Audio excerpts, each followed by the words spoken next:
TCM pod. God. TCM pod. TCM_pod. The Chris Mathis is back yet again. Chris Mathis in front of, again, as I say every time, my co-host Spencer Mathis at L Savage Spence on Twitter. Go follow him. My Twitter is at the Chris Mathis. Go check me out. But we got a lot of stuff to talk about today. Last week's show was awesome. Got a lot of good feedback from that show, and I felt like the content was great because there was a lot of things going on, including Major League Baseball lockout, what the Bucs will do at quarterback, this and that. And a lot of these questions were answered, and we're going to delve into that here momentarily. But we're talking about NFL free agency here in a few minutes. We'll talk about Colin Kaepernick and his so-called return to the NFL, or his attempt to return to the NFL. March Madness, we're going to dive into our March Madness basketball tournament brackets. Granted, casual fan here. I'll speak on myself there with that, a casual basketball fan. But I know that once we get to the Elite Eight, I'll definitely be really watching it and keeping up with it and tweeting at TCM_pod, highlights, thoughts, the whole 9 yards. But anyways, another big week, another banger, Spence, and we're going to start off this banging show with a new segment for this current time period we're in with free agency moves and trades across the National Football League and even baseball too. Winner of the week instead of player of the week, the winner of the week. And for me, the winner of the week has to be Deshaun Watson. Oh, Deshaun Watson. Wait, did he go to another massage therapist recently or no? Not as of now, but Deshaun Watson was cleared on Friday of those 22 civil lawsuits and, kind of awaiting a trial and whatnot, and finally was cleared. So now the ball is in his court. He just kind of goes with what teams are interested in him. And then he says, you know what? I'm interested in playing for this team. For example, he's talking with the Atlanta Falcons, the Cleveland Browns. Speaking of Baker Mayfield, we'll talk about him in a few minutes. But Deshaun Watson really has the ball in his court, and he's going to be able to pick where the Texans decide to trade him as long as that team is interested in him and is willing to trade what the Texans are asking. But Deshaun Watson, heck of a quarterback, 26 years old. His numbers got better each and every year. And on top of that, he lost DeAndre Hopkins, I think, his last year there in Houston, and still put up big numbers with a guy like Randall Cobb, Willie Snead, Will Fuller. Brandon Cooks. Cook. They had good receivers, just not DeAndre Hopkins, of course. He's tough. DeAndre, next level wide receiver. But yeah, he did have a good receiving core, decent running back situation. But I know that he's excited for a next opportunity. And will the Texans stick with Davis Mills at quarterback? Seems like it. I don't know. Well, I think whoever trades for Deshaun Watson, it's probably going to be like a 3-team trade where whoever's getting Deshaun Watson slides their quarterback over to another team.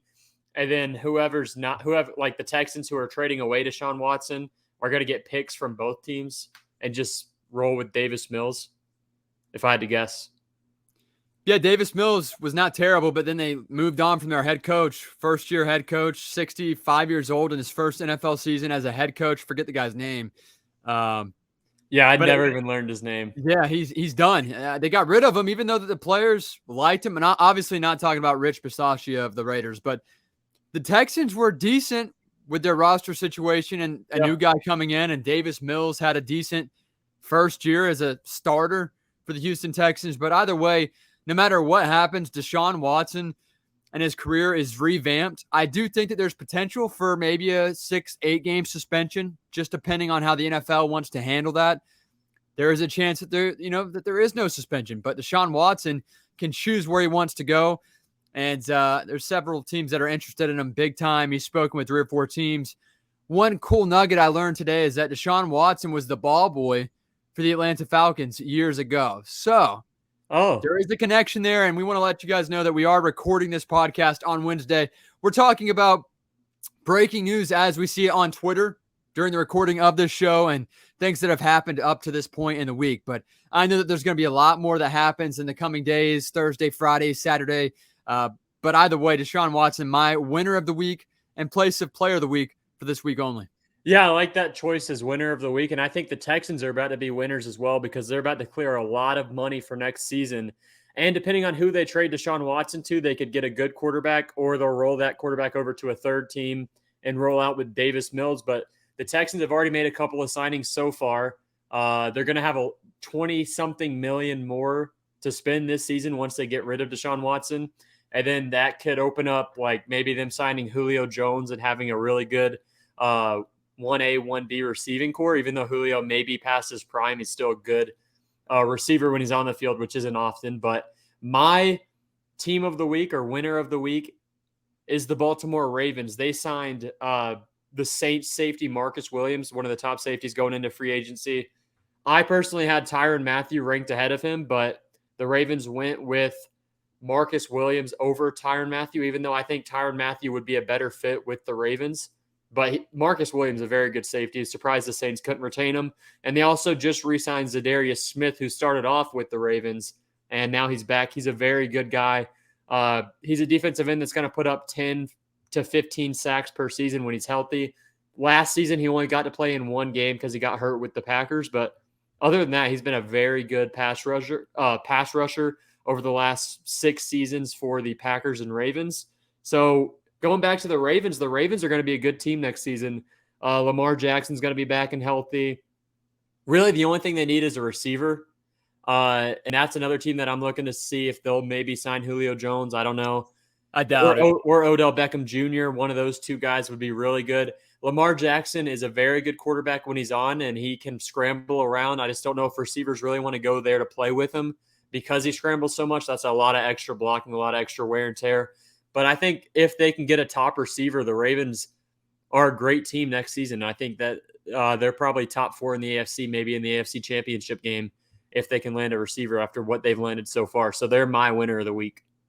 Again, Baltimore Ravens made some key moves there. And like you said, they're just a receiver or two away from being a true playoff contender. I know they're in the playoffs every year. I should say Super Bowl contender. If they have two great weapons and Lamar can hit that receiver down the field, I mean, they're going to be scary because when you think about Lamar Jackson, his speed, his escapability, his ability to throw off a defense and change up the tempo is unreal. But at the same time, how many receivers are able to block as much as that offense, as much as Lamar Jackson would require you to in order to continue with a play call or, extend a play, try to get open for Lamar Jackson because like Patrick Mahomes, he's running around in the backfield and trying to find somebody to get open. And that's tough for an older veteran like Julio Jones to come to Baltimore, who's had serious injuries or nagging injuries over the last 3 or 4 years, especially over the last 2 seasons. The guy, just my number one trait for an athlete is availability, reliability. And if you're not able to play no matter how good you are, like Saquon Barkley, I just don't want you on my team. I'm not going to spend that money on you to say that you're going to be there 7, 8, maybe even 11 games, hopefully per season out of the now 17 games that's required in the NFL in a regular season. I don't think that Julio Jones would go to Baltimore. I think it would be in his best interest not to, even if he is buddies with Lamar, appreciates his game. I think that the Ravens will have to attack that receiver position in the draft and probably go. No, I think the Ravens are going to go with. They're going to have to sign OBJ or Julio Jones, one of the two. They just don't have a good receiving core, but they have the best tight end in the league in Mark Andrews. He's probably the best tight end in the NFL currently. Him or Travis Kelce, if I had to choose one. But I mean, if they can pair him with a good receiver like Julio Jones or OBJ, they're both injury prone, but if they can stay on the field, that's a very good team. Their defense is set in stone. The only guy they really lost this free agency was Calais Campbell. He hasn't re-signed yet. I don't think he will. But I think they're going to go with the running back in the draft because they do not have one currently, really. They have Devontae Freeman. Yeah, Calais Campbell, an older player anyways. I feel like he's definitely, he had 15 or 16 sacks, if not more, with the Jaguars 3 or 4 years ago. Yeah. Had 2 seasons with the Ravens. How many? 36. 36 sacks? He's 36 years old. Oh, yeah. He's very old. He's older than Ndamukong Suh. Yeah, I don't think that he would be, worthy of signing unless he is going to take a massive pay cut.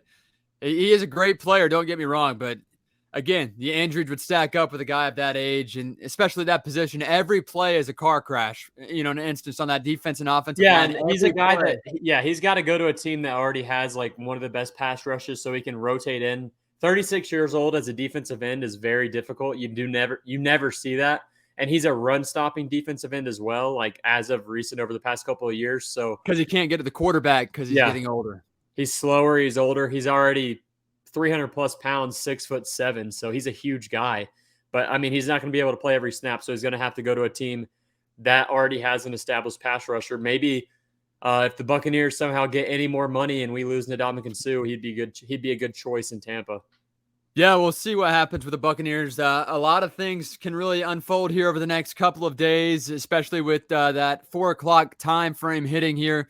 And during this show, we're live scrolling through Twitter, making sure that we don't miss any breaking news. And of course, by the time you guys listen to this, you may have heard the news already, but you'll get to see our live reactions, initial thoughts on the signing and or trade right here on TCM Pod. Again, follow us on Twitter, Instagram, Facebook, YouTube, TCM_pod. Big time Talk to Him Tuesday guest coming up in 2 weeks on March 29th, but we'll have more on that here in the coming minutes. So, Stooge of the Week. I have my answer. We didn't, reveal it before the show started or anything like that. That way it would be cool and we didn't trample over each other with our Stooge of the Week prediction, but several options to choose from. I think one stood out to me, but this is Spencer's segment. So, Spence, provide us the Stooge of the Week and why they got this awesome nomination here on TCM Pod. Well, my Stooge of the Week came from a tweet just about 2 hours ago from an MLB reporter named Bob Nightingale. A lot of people call him Boob Nightingale because he's wrong about so much stuff. He tweets stuff without proofreading it, and here today he did the exact same thing. When Freddie Freeman posted his goodbye farewells on Instagram and Twitter earlier today, Boob Nightingale tweeted, "Freddie Freeman with a classy farewell to Atlanta and its passionate fan base. He may be gone, but he will be forgotten." So, I mean, this guy really just does not ever proofread his tweets, and he's wrong about so many things that it's basically the biggest reporter meme going on Twitter. I mean, over the past 3 years, anything he says is usually taken not at face value, and it's taken as wrong. So it's funny to see his tweets. I love to watch what he has to say and how wrong he is. This time, he said Freddie Freeman's going to be forgotten in Atlanta. I don't think that. He just won a World Series. Probably the most beloved Atlanta Braves player since Chipper Jones. So I don't know if he's really going to be forgotten, but we'll see. Maybe he's right. Maybe Freddie Freeman will be forgotten in Atlanta come tomorrow. Yeah, I don't know what his whole approach is there. Maybe he, is talking about a Braves fan would like to forget about Freddie Freeman and move on. But in reality, he just won, World Series for you guys, for those Braves, and was in the organization for 15 years. And I respected his farewell post. I thought it was well written. I think that if there's any time to say goodbye to an organization, to a franchise, to the fans that have put their entire, belief into you since day one, that's the nicest thing that you could have done, is how he worded that. If he does sign with the Dodgers, if I'm a Braves fan, am I mad? Absolutely. If he goes to any rival, I'm very mad. But if you happen to go to a small market team like the Tampa Bay Rays, no bias. I mean, if for baseball's sake, I would be very happy. Take away the fact that I am a Rays fan, but just for baseball's sake, hopefully he doesn't go to the Dodgers or the Yankees. Yeah, if I had to guess right now, it's looking like the Rays, the Blue Jays. I'm fine with either of those two teams getting them. But some other teams that are interested in him are the San Diego Padres, who have built a super team over the last 2 years, and the Boston Red Sox, who have just been a great franchise over the last 100 years. I mean, they're always competing. They're always contending. But I just hope it's either the Rays or the Jays. And for our sake, I hope it's the Rays because we are Tampa Bay fans. My Stooge of the Week is different. I'm surprised that it's different. I'm happy, obviously, but I was expecting to have the same Stooge of the Week as you did. And obviously a quarterback carousel going on across the National Football League, starting off with last week's trade of Russell Wilson to the Broncos, Carson Wentz to the Commanders. Some call them the Commandos. That's a trending thing. Yeah. And then also you see other moves. I'm trying to think of another quarterback move that Tom Brady returning. We'll have more on that here momentarily, but Tom Brady coming back for his 23rd season in the National Football League. But we're not talking about the greatest of all time segment. We're talking about a Stooge of the Week. And for me, I got to shout out my guy, and let me quote Baker Mayfield. So a lot of talk about where's Deshaun Watson going to land with his clearance of those charges and whatnot. And Now the ball's in his court for which teams are interested, where he wants to go as an NFL quarterback moving forward. 26 years old. You'd like to think he has 10 years as a franchise quarterback at least. But, even more. But Cleveland was interested and is still currently interested as of the recording of this podcast in the great Deshaun Watson. And Baker Mayfield heard the rumblings. And last night, I guess I should say Tuesday night, took to Twitter and said the past 4 years have been nothing short of truly life-changing since I heard my name called in the draft to go to Cleveland. This is not a message with hidden meaning. This is strictly to thank the city of Cleveland for embracing my family and me. We have made many memories and shared growing in this process through all the ups and downs. I have no clue what happens next, which is the meaning behind the silence I have had during the duration of this process. I can only control what I can, which is trusting in God's plan throughout this process. I have given this franchise everything I have. This is something I've always done at every stage and at every level, and that will not change wherever I take my next snap. Whatever happens, I just want to say thank you to the fans who truly embraced who I am and the mentality that aligns so well with the city's hardworking people. Cleveland will always be a part of Emily and my story, and we will always be thankful for the impact it has had and will have in our lives. Sincerely, Baker Reagan Mayfield. And I understand maybe the Browns told him, hey, we're looking at Deshaun Watson. He definitely saw it on social media. You're more than likely not the guy. If we land Deshaun Watson, you're definitely not the guy. But moving forward, you're more than likely not the guy. But he's still currently on the roster as he tweeted out that farewell. I just thought that was weird. And there's a lot of people that didn't believe in Baker, and I can't argue that. He has had some wishy-washy head coaching. What, Fred Kitchens was his head coach for a while? Yeah, Freddie Kitchens in 2019. Yeah, and then on top of that, he's been beaten up, especially this past year. It looked like he couldn't throw the ball. He had a shoulder injury, looked bad. I never thought he was going to be a franchise quarterback. I think this is it for Baker. He will get a shot, but I think this is it for his franchise quarter. He'll get another chance for the team. I don't know. And fail. I just think that it's weird for the Browns to really put the writing on the wall that Baker Mayfield's done in Cleveland, and then Baker Mayfield basically confirmed that report, because I don't think the Texans are going to trade Deshaun Watson to a team that's in the AFC. There's no shot. You never see that happen. So I really think Deshaun Watson's going to an NFC team, and in my opinion, it's going to be the Saints. So Baker Mayfield, I don't know where he's going to end up. He may be the Texans quarterback next year. You never know what could happen there, but I just feel like it's a weird decision by the Browns, because he had to deal with Freddie Kitchens as his head coach, who was not an NFL caliber head coach. Then he had to change to the Kevin Stefanski offense, and they went 12-4. He didn't have the best season in 2020, but not awful. And then in 2021, he had his injured shoulders, and that really held him back, and he continued to push to go. And the team let him onto the field knowing that he shouldn't be out there. And I think that there's like a good bit of turmoil between him and their head coach Stefanski at the moment. So that's got to be the only reason. But if I'm the Browns, I really wouldn't look at moving on from Baker Mayfield, because all the top quarterbacks are already off the board, and Deshaun Watson isn't going to be traded to an AFC team. So I feel like that's just a weird decision, and also weird of Baker Mayfield to tweet that out, because that's the equivalent of Matt Ryan tweeting his farewell to Atlanta because they're in talks with Deshaun Watson right now, which probably isn't going to happen. Watson's going to the Saints or Panthers, and most likely the Saints.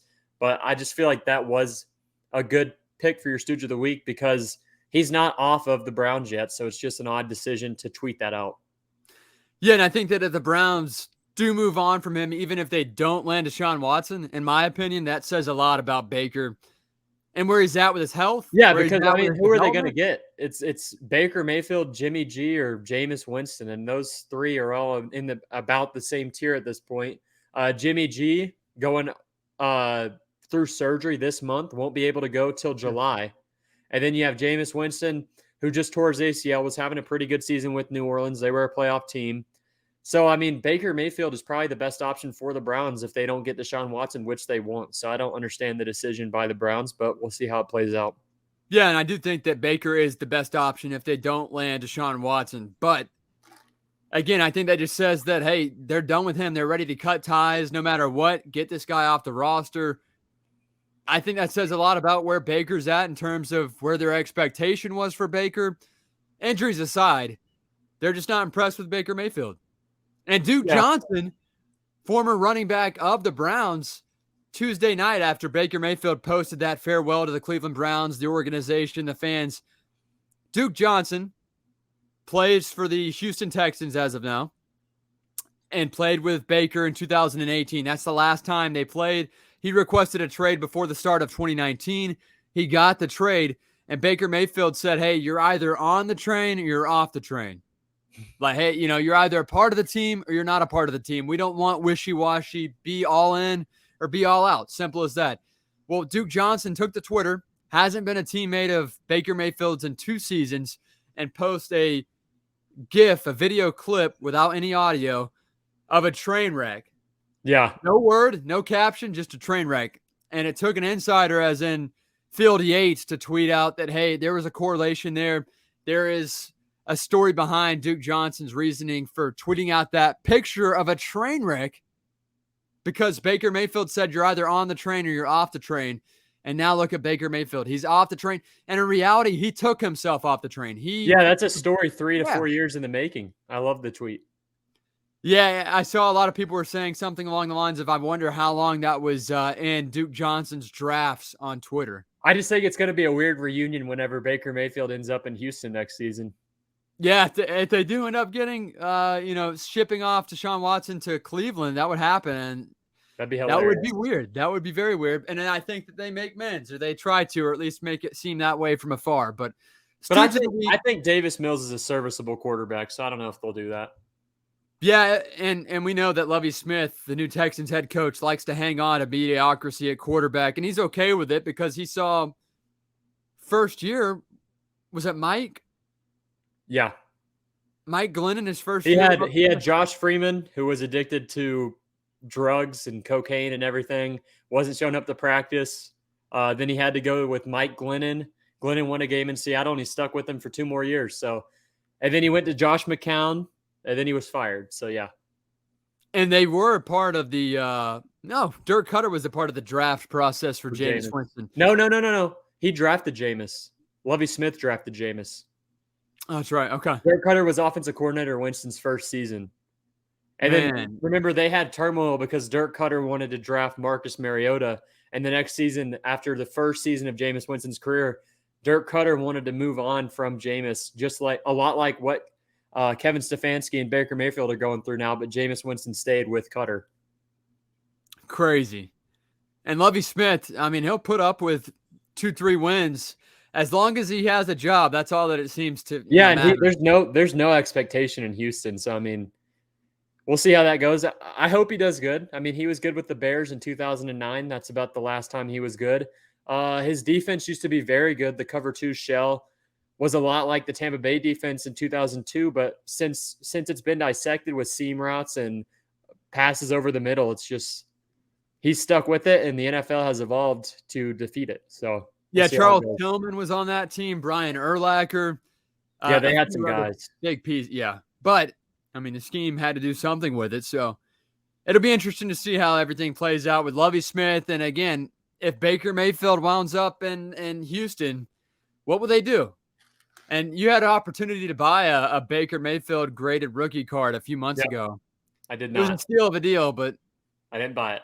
Yeah, I think. And in his very next game, he threw 4 interceptions, and that was his last game as a Brown. So, yeah, because he just called off his career with the Browns himself. He just took himself out of the organization.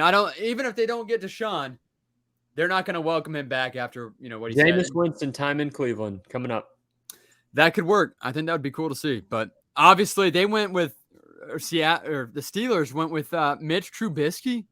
Yeah, I don't know. I feel like if they would have waited 1 more week, they have Jameis Winston as their quarterback instead, who's better than Mitchell Trubisky. But the Deshaun Watson rumors really hadn't started up by then, so they just decided they wanted to settle for Mitchell Trubisky, which is a very good word to say settle for. He's not a great quarterback. No, and I just don't think that it's going to work out for Mitch Trubisky. But I will say his experiments and the amount of film that you have on him, he started, a year and a half, maybe? No, he started a couple of years with the Bears. Remember, he went 12-4 as a rookie with Matt Nagy as his head coach. the double doink. They lost the playoff game because of that. And then Nagy's offense is very bad, so he had to deal with that. He went to Buffalo last year, scored like 2 touchdowns in the only game he played. So, I mean, if the Steelers just watched last season and his first season, you've got a quarterback to go with. But other than his last season and his first season, he has not been good. Yeah, I don't think that there's much there. But if they're going to – I think that they're saying he is the starting quarterback, which is a bit concerning to me. If they would have just brought him in to compete with somebody, that's one thing. But his competition would be Dwayne Haskins. So, I mean, there's not really much of a competition right there. Haskins is basically just a reincarnated Cardale Jones. Same exact player. Yeah, yep. And both have kind of off-the-field issues, too. Yep. That just for an average NFL player, at best, an average NFL player, to have any off-the-field issue, your chances are you can in the NFL, you can afford to be who you want to be. That's why you saw Antonio Brown last for so long, because he was the best receiver in the NFL for an 8-year stretch. I don't care. Julio Jones was not better than Antonio Brown in his prime. But, I mean, Antonio Brown can get away with being an asshole and a clown. But, I mean, if you're a guy of that caliber, you can't. Like, Dwayne Haskins, I don't know what he's going to do with his career, but I don't think it's going to be with Pittsburgh. No, and Mike Tomlin, in the XFL. He's not one to put up with off-the-field stuff. Yeah. Mike Tomlin has had some issues in the past where he's tripped a player on a kickoff return accidentally and whatnot, but he's still one of the best. I think he's the second best head coach in the National Football League. Yeah, he's a good head coach in the regular season. He reminds me of Peyton Manning. And then in the postseason, he makes awful decisions. They waste the clock. They just don't do what they need to do. And Steeler fans seem to not like Mike Tomlin anymore because he's been there for so long. I mean, it would be difficult considering they haven't won a Super Bowl or been a real contender since like 2010. But they don't lose seasons, which is good. They're good. They're regular season merchants. Yeah, I think they've only had 1 year where they went 8-8, and that was he's never had a losing season. 8 or 9 years ago. Yeah. Moving on now to the Big Three, brought to you by Information on Demand Pre-Employment Screening Services, offering fast, accurate, affordable background screening services. Whether you need criminal background checks, drug screenings, E-Verify, academic accreditations, or other screening services, they've got you covered. You can rest easy knowing a highly trained search team will get you the information you need in 8 hours or less. That's right, just 8 hours or less. That's Information on Demand. They're fast, accurate, and affordable pre-employment background screening services. Give them a call today, 855-914-4636, 855-914-4636, or visit informationondemand.net. That's informationondemand.net. They bring you our Big Three. And last week, one of the main topics on the show, Major League Baseball and the lockout. And it was 40-day lockout. No, it was much. I'm talking about Tom Brady. It was a 90-something day lockout. Yeah, it was a pretty long lockout. It wasn't like Moses in the wilderness. It was more like I don't know. It was like 3 times however long Lent lasts. It was a long lockout, and fortunately, MLB, PA, Major League Baseball, they all came to an agreement last week. Major League Baseball is back. I'm excited. Obviously, I'm near Tropicana Field, home of the Rays, so I'll get to go to a couple of games, hopefully report on a few of those games, get some interviews and whatnot. So there's a little bit of excitement for me in that instance.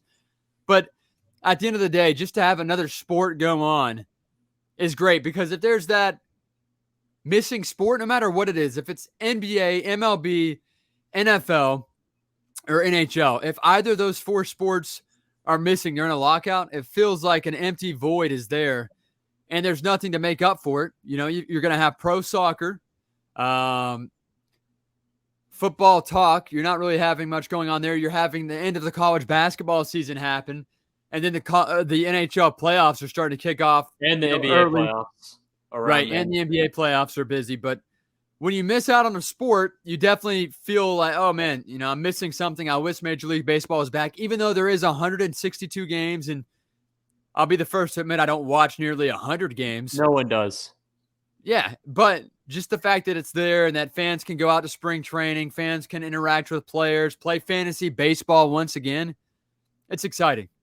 Yeah, baseball's big. I mean, it's a dying breed, honestly, at this point. I feel like if it were to have a lockout this season, not as many people would miss it as maybe how it would have been 20 years ago, because I feel like baseball's just done a really bad job marketing their sport. NHL is overtaking them somehow, which you never want to see if you're a baseball fan, because the NHL was at the bottom of the barrel for like forever. So the MLB has kind of taken that role, but maybe this season's going to be a good one. And I think it'll be even better whenever Freddie Freeman signs with the Rays. And it could be worse if Freddie Freeman signs with the Dodgers or the Yankees. He's not going to the Yankees.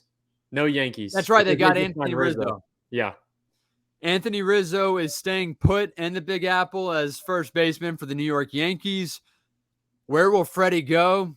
Time will tell. We might find out by the time you hear this podcast. Yep. Hopefully not. Hopefully we can hang on by a thread. No, I hope we'll know by tonight. Okay. That's what I hope. So we'll just have to find out. Wait and see. I know it's going to be a lot of fun to watch Major League Baseball play out. There's a couple of dominant teams, huge cap and payrolls like always. But oh yeah, that's one of the main reasons why the MLB, in my opinion, sucks a little bit, because there is no there's no like cap limit about how much money you can spend. Like the Rays could spend, let's say, 70 million in a season. And then you have teams like the Yankees and Red Sox spending 120 million to 200 million. It's not an even playing field. And that's one of the main reasons why baseball is kind of falling to the wayside at the moment. Yeah, they got to do a better job with promoting a certain player, like the face of baseball.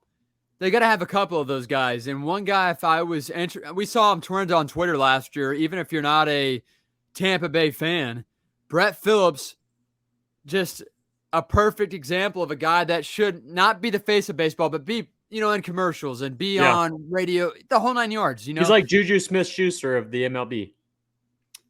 Yeah, all right, right. He loves what he does. He gives appreciation and feedback to all the fans. Is just happy to play, even if he doesn't play in the actual game. If he's on the, in the dugout on the bench, he's excited to be there. That should be a guy that you promote, because he's going to be one that's going to push Major League Baseball and how special it is to grow up playing rec league baseball, college baseball, this and that, making your way through the minor leagues, and then appreciating your opportunity at hand. That's Brett Phillips.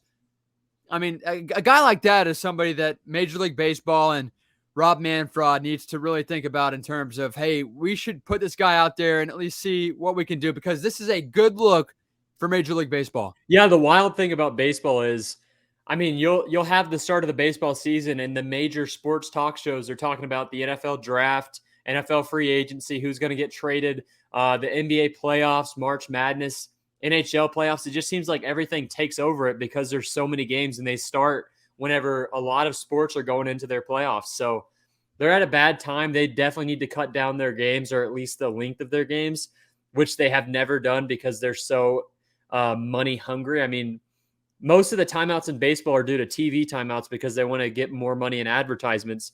But just like right now, what I'm about to do is I'm about to change the topic over to the NFL, because Deshaun Watson is supposedly looking at the Falcons, and they are becoming the front runners for Deshaun Watson at the moment. And they're also bringing in Jarvis Landry tomorrow for a meeting. So if it's Atlanta or if it's the Saints, either of those teams could be pretty good next season. But if it's New Orleans, they're a top 4 team in the NFC, because they're going to have Michael Thomas, they're going to have Deshaun Watson, they're going to have Alvin Kamara, they're going to have Cameron Jordan on defense, they're going to have to replace their safety, but then they've got Marshawn Lattimore. I mean, that team's going to be very good if they can land Deshaun Watson, and the Falcons have something to look forward to if they can land him. So either one of those teams would be good for the NFL, but I hope it's not New Orleans.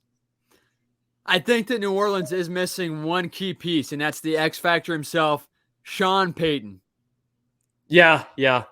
So I'm not too worried about New Orleans. I think that they could still be a good team, but they're missing out on Sean Payton, the genius himself, unless he texts the new head coach and tells them, hey, do this or this, hey, I'm here for you because in 3 years I'm taking my job back. Or I think Sean Payton is waiting for Mike McCarthy to get fired in Dallas, so he'll come back next season and be the Cowboys head coach, maybe take them to the promised land finally. But Sean Payton had the best quarterback in the NFL for like 15 years.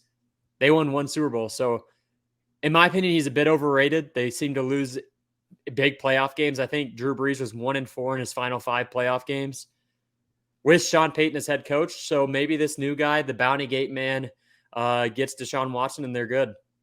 We'll see. Yeah, I'm interested to see who lands him. I wish that it would be a team outside of the NFC South. I think it's going to be an NFC team, and 3 of the NFC South teams are the top 3 front runners. So it looks like we're not getting out of it. And just 5 days ago, it was looking like the Bucs were interested in him too. So any NFC South team could have landed Deshaun Watson. But the main thing with him is you're going to have a backup quarterback because he's going to be suspended for the first 3 to 4 games, maybe even more than that. The NFL can still suspend him just because he was acquitted of all of his charges doesn't mean he's really innocent. We don't really know. But you look back at 2018, Jameis Winston got suspended 3 games for the Uber driver incident. And these 22 accusations are a lot worse than the Jameis Winston accusations. And this is just a 3-game suspension for Jameis. I don't know. It could be a full season for Watson. I'm just curious to see how much that the NFL will weigh in on the fact that Jameis had a track record in the past of misconduct off the field and allegations of rape and whatnot. And Deshaun Watson had never done anything wrong that we know of. Yeah, he was great. I mean, him and Warwick Dunn were together building houses and shit. Yeah. Now he's seen as one of the worst guys in the NFL. And the thing with the NFL is whenever he gets traded, which is going to happen in the next couple of days, he's a top quarterback in the league when he's on the field, but the NFL can't brand him as a top quarterback with all these allegations against him. I mean, you saw Jameis Winston in 2019 had a pretty good season in Tampa. He was probably a top 15 guy in the league, and no one would talk about him because of the 2018 incident. And this Deshaun Watson stuff is a lot worse than the Jameis stuff. So we'll see how this goes. Yeah, I think that it's going to be weird to see how they rule things here and how they say, hey, you know what? He's free. No, no penalty at all. He's going to play. And that could happen. Yeah, I don't know. I don't think so. I just don't know. Now, if you're Deshaun Watson, where would you want to land? Carolina's very interested. Nope. Cleveland, very interested. Atlanta, New Orleans. When you weigh those teams, though, you have to think Tom Brady's in the same division as me. Yeah, I want to go to New Orleans, though. New Orleans is a great city. Heard they've got a lot of good masseuses in New Orleans, especially during their Mardi Gras stuff. I mean, they've got a lot of happenings going on. You've got Michael Thomas at receiver, who, even though he's called Slant Boy, he's a top 5 receiver in the NFL whenever he's healthy, which he wasn't last season. But then you got Alvin Kamara out of the backfield, one of the best pass catching running backs in the NFL. So I'm probably going to want to go to New Orleans because the Panthers have Robbie Anderson, DJ Moore. He's pretty good. They're going to lose Christian McCaffrey most likely if they are to land Deshaun Watson. So they've got 2 targets. You look at the Saints, their targets outweigh the Panthers' targets. And you definitely don't want to go to Atlanta because your only guy is Kyle Pitts. They've got nobody else. And it looks like they're going to lose Cordell Patterson. So I'm thinking the Saints. The biggest issue with Atlanta as well is that you go to a team without weapons, yes, but without an offensive line. Yeah. Deshaun Watson has never once had a good to great offensive line. Yeah, and then with New Orleans, I mean, as of right now, Teron Armstead, the best left tackle in the NFL, in my opinion, is a free agent. But if they go and trade for Deshaun Watson, I mean, they're going to re-sign Teron Armstead. They're going to have a good offensive line. They drafted one last season in Ruiz. So they're really a tight end and maybe one more receiver away from being a God squad in the NFL. So we'll see how that goes. And it would be perfect of them to be a God squad because they're so integrated with the Catholic Church, who is very, very good people over the last 1,000 years. We've never seen anything bad with them. And I feel like the massage stuff maybe a perfect fit for Deshaun Watson if he lands with a team that supports the Catholic Church as much as the Saints. I know that we kind of hopped over from Major League Baseball straight into the NFL free agency, but that was cool. We got a little bit more, so stick with us, guys, right here on CCM_pod. Lastly, I want to talk about this aspect of Deshaun Watson, is the fact that he's going to go to a team now, no matter where he goes, no matter how cool or how bad the city is. I don't care what stadium you're at. You're walking out onto the field, and there's going to be a good amount of booze. There's going to be a good amount of people with signs, posters, calling you out. How can you do? Real talk. How can you deal with somebody being a critic on top of you while you work at all times? For example, if you're calling a game and there's a critic right above you the whole time, you're bound to mess up because there's a lot going on. You can't. There's no shot. And there's going to be chance by the opposing NFL teams calling him a rapist or whatever they want to call him. It's going to get pretty bad for Deshaun Watson. It's going to be tough for him to play. His home team's going to love him though. So for 8 games a season, he won't have to go through too much criticism, but those 8 away games or 9 away games, depending on how many you get, it alternates each season. Now you get 8 or 9 away games with the 17-game schedule. But yeah, 9 or 8 away games, you're going to have to be dealing with awful chants directed at you, and probably for good reason. I'm not going to say that he can or can't handle it, but it's difficult. You just think about it, it's going to be very difficult no matter who. Tom Brady would have problems with that. Yeah.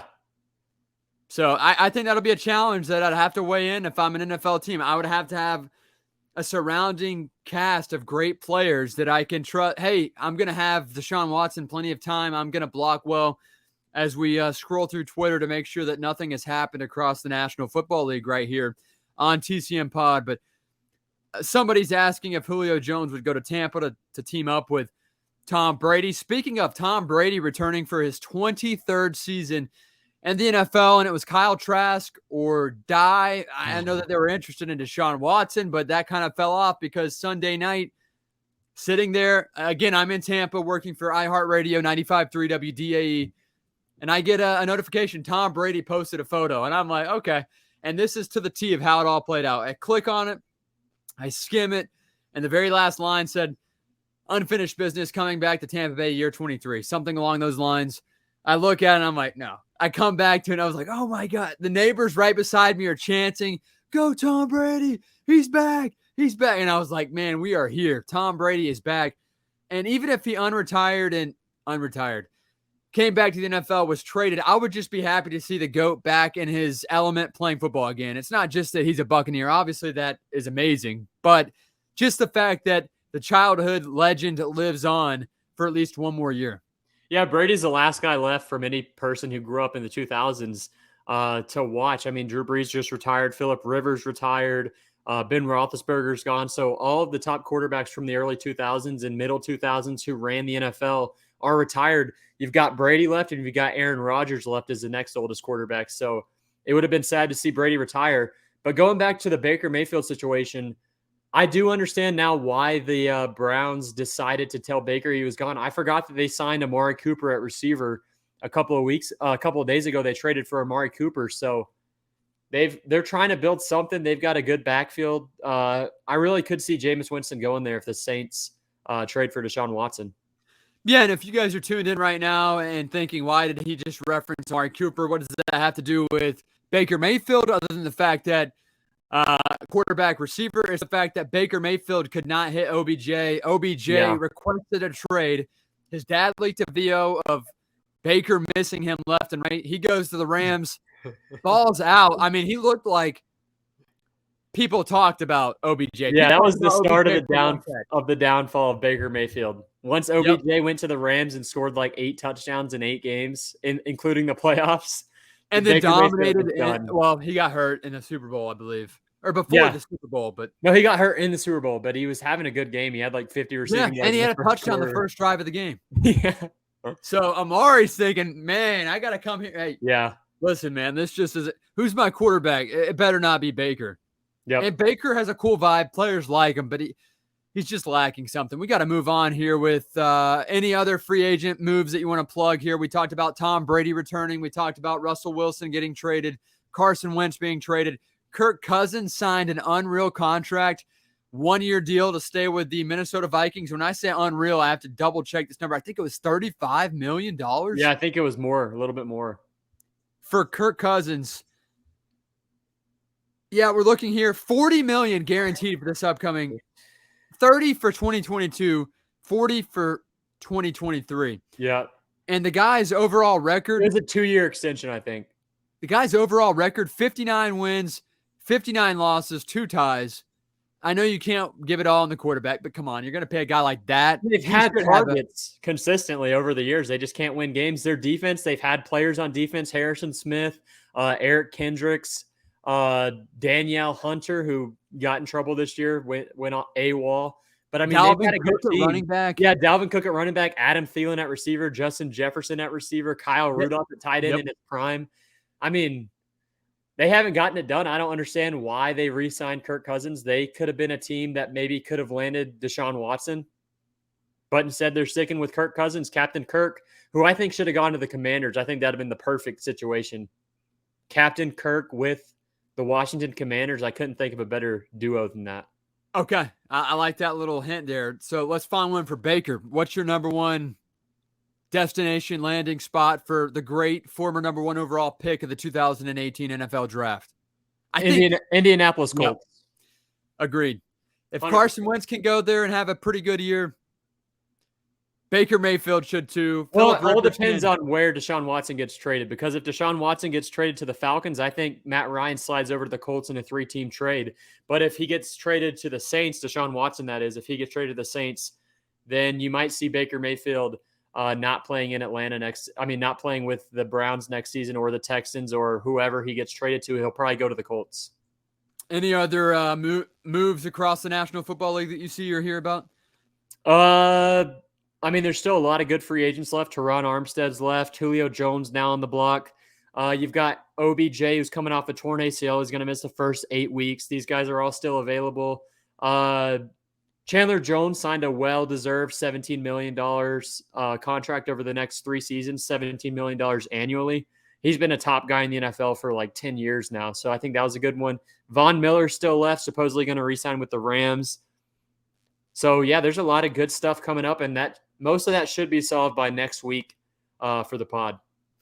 Now, one guy that got paid big bucks to kick a ball through the uprights, Younghoe Koo, 5 years, $24.25 million contract. He deserved the Atlanta Falcons kicker. Absolute legend. Yeah, he's a stud. He's one of the best kickers in the NFL. Johnny Hekker just got released by the Rams a couple of days ago, which was weird to me, but the only way I could do that is if Pat McAfee talks about a return as a punter, and then you cut a guy like Johnny Hekker. But I know you guys want to hear about March Madness now. And again, we talked about being casual basketball fans, which I still have to fill out one more bracket for Paul McBride. So I will get on that. But I know that I haven't really followed too much basketball over the years. But when March Madness hits, like all sports fans, you all tune in, you at least take a gamble, and you at least throw out a bracket. No matter how much or how little you watch March Madness, you do have to throw out a bracket. My final four, no surprise, I have Gonzaga going up against Kentucky, and I've got Gonzaga winning that game, and then I've got number one seeded duo matchup, which is probably not going to happen, Kansas, Arizona. Yeah, I like that. And my winner between Kansas and Gonzaga all day. Yeah. We both definitely picked like barely any upsets because we are casual fans. But the thing with March Madness is I can't look away from March Madness since that 2013 Louisville incident with Kevin Ware whenever his bone went through his leg. Ooh, I forgot. Yeah. So I've been watching March Madness, like the final 4 games. I treat it like the regular NBA playoffs because March Madness to me is kind of, it's like teasing you because a 16 seed is going to beat a number 3 seed. And then the next week, that 16 seed is going to be destroyed by a number 1 seed. So it's kind of like those guys never are the ones to win it. It's usually like a team that's like a top 5 seed, but that's what we've got. I mean, we both have the number 1 seed winning the whole thing. Yeah. And that's probably not going to happen, but I couldn't find a seed that after they pulled off an upset would win the next game. Yeah, me neither. I had like 3 upsets, but each time they got beat the next game because that's usually what I see. An upset is their championship. That shouldn't have happened. They go sky high, and then they go into the next game too confident, and the other team has seen their best basketball. They're like, hey, yeah, you've seen it every year, every single year. Like Loyola a couple of years ago, they made it to like the final 8, but that was about as far as they got because they got destroyed by a number 1 or 2 seed. My final 4, I've got Gonzaga, Kentucky, Arizona, and Wisconsin. Then I've got Gonzaga and Arizona in the championship game, and I've got Gonzaga winning it 73-70. And again, we're nowhere near each other. I mean, he's in North Georgia. I'm in Central Florida. Both casual, of course, brothers and whatnot, but we did not send each other these brackets and say, hey, here's what I'm thinking. Here, write down this note. You know, this is just pure casual fans regarding March Madness and NCAA basketball. But I'll tell you this right now. When we get this thing really rolling here, maybe in another week or so, I'm going to be glued to the TV screen. Oh, yeah. I'll have it on while I'm doing all my homework. I'll be looking up every 30 minutes. Yeah, and the thing is like it's a great time to interact with you guys on Twitter via TCM_pod and or our personal Twitters. Spencer's is on the screen at L Savage Spence on Twitter. Mine's at the Chris Mathis. I got to change my little bubble beside my name or beside me, including my name. And I'll do that for the next podcast. But it's a cool way to interact with everybody, and it's a cool way to talk sports with just anybody. Because, again, each and everybody that keeps up with any sport, at least, hey, did you do good last night? Is your March Madness tournament bracket still alive? Even if you don't watch basketball, this is a great time. Life revolves around sports. Yeah, for any sports fan. Basically, the only thing that you talk about is sports because that is the number one thing going, and there's like 50 different ones going on at any one time in the year. I almost called the year a season because I'm so into sports, but March Madness, I'll be watching it. I can't wait for the championship game between Gonzaga and Arizona, and then watching Gonzaga win it 73-70. Now, one thing I can't wait for, obviously, besides the championship game and seeing Gonzaga beat Kansas in the big game, winning it all, is the fact that we should have, and again, knock on wood, barring any training sessions or anything like that come up for this guy. He's in the NFL. Patrick Johnson was a rookie linebacker this year for the Philadelphia Eagles. He should be on the podcast March 29th. Talk to him Tuesday, March 29th with Pat Johnson of the Philadelphia Eagles. And then after that, we'll have Seth McCoy, the greatest shooter in the country right now for three-point shots and one of the trendiest shooters on TikTok. Go search him up. Seth McCoy, insane. The Six Shooter, I believe, is his TikTok. And I'll make sure to plug that in the description down below in case I am wrong. But super cool guy. Great shooter. He's got a great shooting basketball plan that he just came out with, and we'll talk more on that. But Pat Johnson of the Philadelphia Eagles is going to be our next Talk to Him Tuesday guest. And we've got 4 or 5 great options that'll be in the following weeks. Or if Pat's a no-go, he has a training or an event to attend for the Eagles, that's cool. We've got other options. So March 29th, pencil that down. That's our next Talk to Him Tuesday. We'll close out the show with that unless Spencer has any other final thoughts that he wants to talk about. Right here, TCM_pod. TCM_pod. That's right, at TCM_pod.